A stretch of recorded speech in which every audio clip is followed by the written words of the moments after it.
dengan Mbak Siti. Iya benar. Silahkan Mbak masuk. Silahkan Mbak Siti mau duduk di sebelah mana? Pilih saja senyamannya ya Mbak. Sebelah sini saja Oh Mbak. iya baik, silahkan duduk Mbak.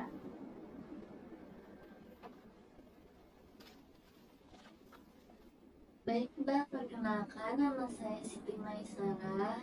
Mbak bisa panggil saya dengan sebutan Mbak Meme. Saya di sini sebagai konselor Mbak Siti ya. Baik Mbak, bagaimana perjalanan tadi ke sini? Apakah lancar? Perjalanan ke sini alhamdulillah lancar Mbak. Baik, syukur alhamdulillah Mbak Siti kalau begitu. Baik Mbak Siti, sebelumnya saya ingin bertanya, apakah sebelumnya Mbak Siti pernah mengikuti proses kegiatan konseling seperti ini? Tidak, belum pernah Mbak. Saya sangat berterima kasih ya Mbak Siti karena telah memilih saya sebagai konselor pertama Mbak Siti yang akan menemani proses konseling ini dengan Mbak Siti. Baik Mbak, saya di sini sebagai konselor yang menjalankan 5 asas. Di sini saya akan menjelaskan 5 asas tersebut yang harus ditaati kita bersama untuk memperlancar jalannya proses konseling ya Mbak. Maka dari itu, izinkan saya menjelaskan beberapa asas yang harus kita taati bersama ya Mbak Siti. Baik Mbak.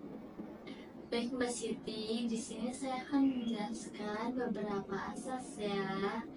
Yang pertama itu ada asas kerahasiaan, di mana para konselor itu sudah disumpah bahwa tidak akan menceritakan apapun dan pada siapapun yang Mbak Siti ceritakan kepada saya. Jadi maka dari itu rahasia Mbak Siti aman bersama saya. Kemudian yang kedua itu ada asas kesukarelaan. Sebelum saya meminta kesukarelaan Mbak Siti, saya terlebih dahulu ingin menyampaikan bahwa saya sangat bersukarela melakukan proses konseling bersama Mbak Siti hari ini. Lalu saya akan bertanya nih kepada Mbak Siti, apakah Mbak Siti juga bersukarela melakukan proses kegiatan konseling ini dengan saya hari ini? Iya, saya sangat bersukarela untuk melakukan konseling pada hari ini. Tanpa paksaan apapun ya Mbak Siti. Iya betul. Baik, terima kasih banyak ya Mbak Siti karena sudah bersukarela. Saya akan lanjutkan beberapa asas yang belum saya sebutkan. Jadi asas yang ketiga itu ada asas keterbukaan, di mana Mbak Siti harus terbuka kepada saya untuk menceritakan apapun yang Mbak Siti sedang alami atau ada yang mengganjal. Semuanya bisa diceritakan kepada saya ya Mbak Siti. Yang keempat ada asas kekinian. Asas kekinian ini merupakan masalah yang sedang dialami saat-saat ini atau mengganggu Mbak Siti. Jadi harus diselesaikan hari ini juga ya Mbak. Kalau tidak, ini akan mengganggu keesokan harinya. Kemudian yang paling utama dan terakhir itu ada asas kemandirian atau asas keputusan berada di tangan klien, di mana asas ini menjelaskan bahwa semua masalah yang sedang Mbak Siti hadapi nantinya akan berada di tangan Mbak Siti sendiri.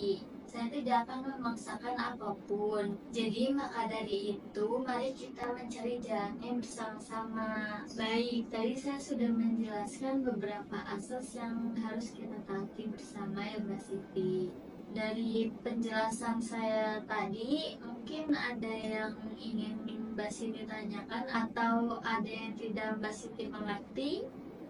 Sudah cukup untuk penjelasannya. Baik, saya tekankan sekali lagi ya Mbak Siti bahwa jangan terlalu berharap kepada saya, karena saya di sini hanya membantu memandirikan Mbak Siti untuk menyelesaikan masalah yang sedang dialami oleh Mbak Siti. Ya Mbak, baik. Baik Mbak Siti, apakah kita bisa memasuki proses konseling hari ini? Iya bisa Mbak. Baik Mbak Siti, sebelum kita memasuki proses kegiatan konseling hari ini, alangkah baiknya kita berdoa terlebih dahulu agar memperlancar proses kegiatan konseling hari ini. Iya Mbak.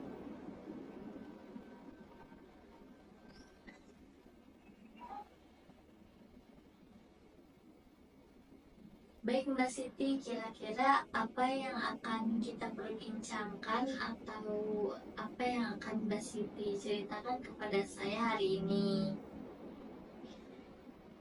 Gini Mbak, saya kan sebelumnya pernah bekerja di salah satu produksi mochi.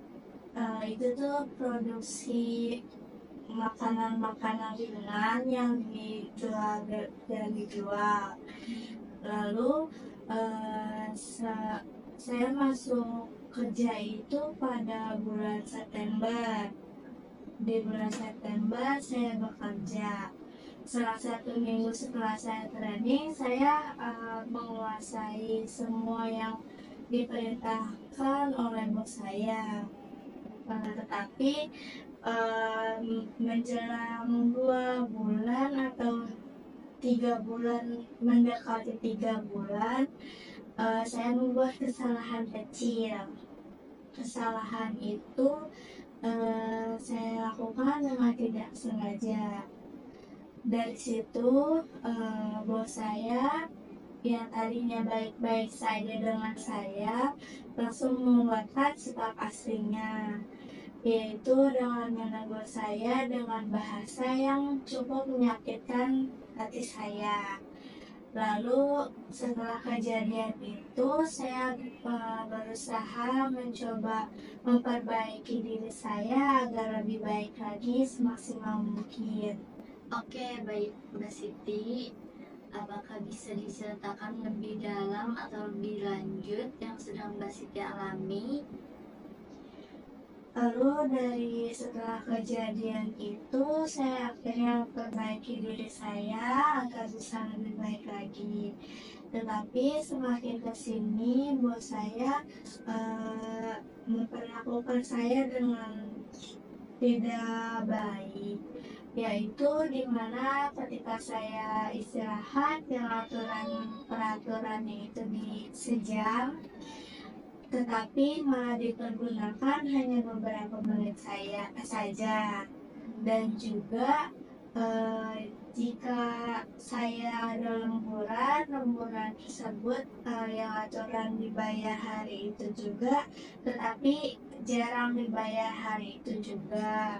Lalu puncaknya pada saat sekitar hari Sabtu, dimana jika produksi mochi pada hari Sabtu itu kan pesanannya membludak, jadi menggulungkan orang untuk part-time. Dari situ saya mengajak teman saya untuk part-time di pembuatan mochi tersebut. Tetapi pada hari itu seperti biasa, pagi-paginya bos saya sudah mengirim lisan yang harus dibuat seperti berbagai mochi yang lainnya. Tetapi bos saya tidak ada di rumah saat itu, jadi saya semua yang megang dan mengarahkan teman saya untuk membantu saya. Dari situ semua berjalan baik-baik saja awalnya, tetapi saya merasa saya kurang gesit dalam pekerjaan itu. Dan dari situ bos saya datang tepat di jam 12 siang, di mana aturan jam di waktu itu harus sudah selesai beberapa mochi. Tetapi di situ saya belum selesai semuanya. Lalu saya kena tegur. Pertama, hanya teguran kecil, dan yang kedua itu bos saya menanyakan to-do list yang harusnya dibuat, ada satu menu yang ketinggalan. Dari situ entah memang bos saya sudah emosi dari luar atau bagaimana. Dari situ bos saya langsung membentak saya dan memarahi saya dengan kata-kata yang lumayan menyakiti hati saya. Dari situ bos saya memarahi saya dan teman saya. Dari situ bos saya memarahi saya dan menegur saya. Tetapi sebenarnya itu bukan bukan kesalahan saya yang menyebabkan semuanya, tetapi memang ada kesalahan yang dibuat oleh bos saya juga dengan keteledorannya sendiri. Akhirnya setelah kejadian itu saya merasa tidak sanggup akan tekanan yang diberikan terhadap bos saya kepada saya. Lalu saya memutuskan untuk resign setelah 2 bulan kerja. Setelah resign, uang gaji yang sebelumnya harusnya dibayar saat itu juga belum dibayar sampai detik kemarin. Uang gaji saya ditahan oleh bos saya. Baik Mbak Siti, saya paham. Menurut Mbak Siti, apa yang bisa Mbak Siti lakukan untuk menghadapi atau menyelesaikan masalah tersebut? Untuk menyelesaikan masalah tersebut, akhirnya saya memberanikan diri untuk berkomunikasi dengan bos saya. Saya mempunyai harapan agar masalah tersebut bisa cepat selesai. Tetapi bos saya merespon dengan tidak layak dan tidak tahu menau. Saya harap dengan adanya komunikasi yang saya sampaikan kepada bos saya akan langsung membayarkan hak saya tersebut. Tetapi yang saya pikirkan tersebut tidak sesuai dengan harapan saya. Bos saya merasa enaknya terhadap saya dan juga hak tersebut belum dibayarkan sampai detik ini. Itu yang bagus Mbak Siti. Kira-kira ada cara lain yang bisa Mbak Siti lakukan? Untuk cara lain yang saya lakukan yaitu saya menghubungi kedua orang tua bos saya untuk meminta bantuan agar masalah tersebut cepat terselesaikan. Karena saya menghubungi kedua orang tuanya bos saya itu dengan nomor lain dikarenakan nomor saya diblokir. Lalu setelah saya menghubungi kedua orang tua bos saya mengetahuinya dan juga tidak terima, disangka saya mengechat itu karena tidak ada hubungannya dengan orang tuanya. Tetapi hal itu saya lakukan agar saya dapat segera menerima hak saya secara langsung. Wah, itu adalah hal yang sangat luar biasa Mbak Siti. Apakah Mbak Siti kesulitan saat melakukannya, dan bagaimana nih perasaan Mbak Siti saat melakukan cara itu? Sangat amat kesulitan Mbak, tentu saja. Saya sangat merasa sakit hati, kesal, dan juga marah dalam satu waktu. Tetapi hal yang bisa saya lakukan hanya dengan cara tersebut. Mau bagaimanapun, bos saya tetap harus membayar hak saya sebagai yang kerja. Baik Mbak Siti, saya sangat paham betul. Kira-kira langkah selanjutnya apa yang akan Mbak Siti lakukan? Untuk saat ini, saya hanya dapat menghubungi kedua orang tuanya. Dengan meminta bantuan kedua orang tuanya, saya berharap bos saya akan segera membayar tanggung jawabnya terhadap saya. Mungkin saat ini itu saja yang akan saya coba. Baik Mbak Siti, langkah awal yang sangat bagus. Itu merupakan satu langkah baik yang sudah Mbak Siti ambil. Mbak Siti juga sudah berani untuk memulai dan untuk mencoba menyelesaikan masalah tersebut. Kemudian, apakah ada hal lain yang ingin Mbak Siti ceritakan kepada saya? Sebenarnya sepertinya di situ saja dulu ceritanya. Apakah ada hal lain juga yang ingin Mbak Siti diskusikan lagi dengan saya? Sudahlah cukup, selebihnya saya akan mencoba hal itu, tetapi jika memang tidak bisa dan tidak memungkinkan cara itu tidak mempan, saya akan mencoba hal lain lagi atau meminta bantuan kepada Mbak. Baik Mbak Siti, apakah ada yang ingin diceritakan lagi atau yang ingin Mbak Siti sampaikan? Sudah tidak ada. Baik Mbak Siti, jika ada kendala lagi, Mbak Siti bisa datang kepada saya lagi dan menceritakan di sesi konseling berikutnya ya Mbak Siti. Saya di sini selalu siap mendukung Mbak Siti kapanpun Mbak Siti membutuhkan saya dan apapun keputusan yang Mbak Siti ambil. Baik Mbak, siap. Cukup, sudah sampai di sini saja. Baik Mbak Siti, apakah ada yang ingin ditanyakan lagi sebelum kita menutup kegiatan proses konseling pada hari ini? Sudah Mbak, tidak ada lagi.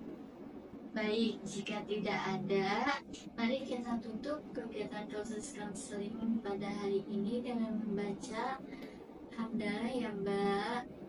Alhamdulillah. Baik Mbak Siti, saya sangat berterima kasih kepada Mbak Siti karena sudah mau berbagi cerita dan berbincang kepada saya hari ini. Saya juga sangat berterima kasih nih kepada Mbak Siti karena telah mempercayakan dan memilih saya sebagai konselor pertama untuk Mbak Siti. Semoga dari kegiatan proses konseling kita hari ini banyak pelajaran positif yang dapat Mbak Siti ambil sehingga dapat membantu Mbak Siti untuk memandirikan Mbak Siti dalam menemukan dan masalah yang sedang Mbak Siti alami. Saya di sini selalu siap untuk membantu Mbak Siti kapanpun jika Mbak Siti memang membutuhkan saya. Jadi Mbak Siti jangan pernah merasa sendiri. Juga perlu diingat Mbak bahwa Mbak itu sangat berharga dimanapun Mbak berada. Jadi tetap semangat dan sehat selalu ya Mbak Siti. Baik Mbak, saya juga mengucapkan banyak terima kasih kepada Mbak Meme selaku konselor saya pada hari ini. Saya juga berterima kasih kepada Mbak Meme karena telah membantu menemukan jalan keluar masalah permasalahan yang saya hadapi selama ini. Saya merasa amat lega karena sudah menceritakan masalah ini kepada Mbak Meme. Baik Mbak, kalau begitu saya pamit undur diri ya Mbak. Dengan senang hati Mbak Siti, saya bisa membantu Mbak. Terima kasih juga Mbak Siti sudah bersukarela nih datang ke sini hari ini dan berkonseling bersama saya. Kalau begitu, hati-hati di jalan ya Mbak Siti. Baik Mbak, terima kasih ya Mbak. Iya Mbak Siti, hati-hati di jalan. Mari saya antar. Iya. Hati-hati di jalan ya Mbak. Iya.